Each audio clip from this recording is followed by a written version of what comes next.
দেব Ghatal master plan নিয়ে আপনি আজকে বললেন 2016 সালে আমার মনে আছে অক্টোবর মাসে আপনি ঘাটাল মাস্টার প্ল্যান নিয়ে বলেছিলেন 20 লাখ লোকের কথা বলেছিলেন, 2 মেদিনীপুর কতটা লাভবান হবে সেটা বলেছিলেন।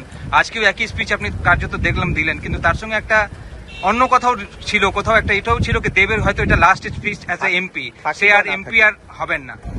আমার মনে হয় সেটা আমি আমার নেত্রী দিদিকে জানিয়েছি এবং আমি দাঁড়াবো কি দাঁড়াবো সেটা স্টেজেও স্টেজে বলছি, পার্লামেন্টের ভিতরেও বললাম। সেটা বড় কথা নয়, বড় কথা হলো এটা কোনো সিপিএম বিজেপি বা টিএমসির দাবি নয়। ঘাটাল মাস্টার প্ল্যানটা হচ্ছে মানুষের দাবি, ওইখানকার দাবি 1950 থেকে চলছে এবং এটা যেহেতু আমি ওইখানকার একজন সাংসদ, তো আমার দায়িত্ব প্রথম স্পিচ আমার এই ছিল, এইবারেও লাস্ট স্পিচটা সেটা নিয়ে শেষ করলাম। এবং অনেকেই বলছে নাকি 1600 কোটি টাকা বরাদ্দ হয়েছে কাটমানির জন্য, কে কত ভাগ পাবে, তার সেটার জন্য কাজটা হয়নি।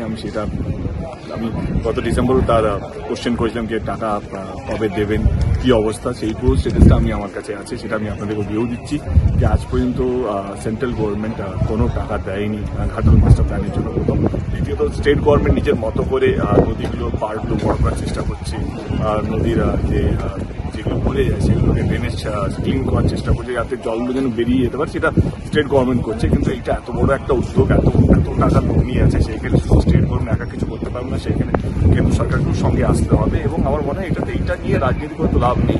আমার মনে হয় যে জিনিসটা মানুষের ভালো হয় সেই জিনিসটাকে চটকিয়ে রাজনীতি করে লাভ নেই।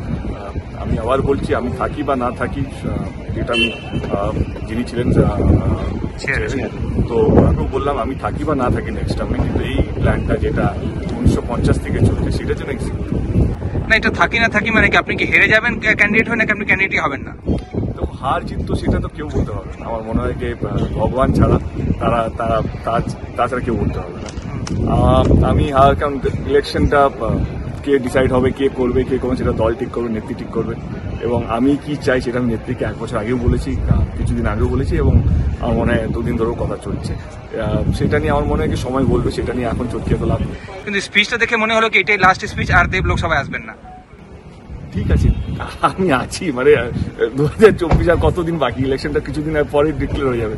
আমি দাঁড়াবো কি দাঁড়াবো সেটা স্টেজেও স্টেজে বলছি, পার্লামেন্টের ভিতরেও বললাম। সেটা বড় কথা নয়, বড় কথা হলো এটা কোনো সিপিএম বিজেপি বা টিএমসির দাবি নয়। ঘাটাল মাস্টার প্ল্যানটা হচ্ছে মানুষের দাবি, ওইখানকার দাবি 1950 থেকে চলছে এবং এটা যেহেতু আমি ওইখানকার একজন সাংসদ, তো আমার দায়িত্ব প্রথম স্পিচ আমার এই ছিল, এইবারেও লাস্ট স্পিচটা সেটা নিয়ে শেষ করলাম। এবং অনেকেই বলছে নাকি 1600 কোটি টাকা বরাদ্দ হয়েছে কাটমানির জন্য, কে কত ভাগ পাবে, তার সেটার জন্য কাজটা হয়নি। আমি গত ডিসেম্বরও তার কোশ্চেন করেছিলাম যে টাকা কবে দেবেন, কি অবস্থা, সেই পুরো স্টেটাসটা আমি আমার কাছে আছে, সেটা আমি আপনাদেরকে দিয়েও দিচ্ছি যে আজ পর্যন্ত সেন্ট্রাল গভর্নমেন্ট কোনো টাকা দেয়নি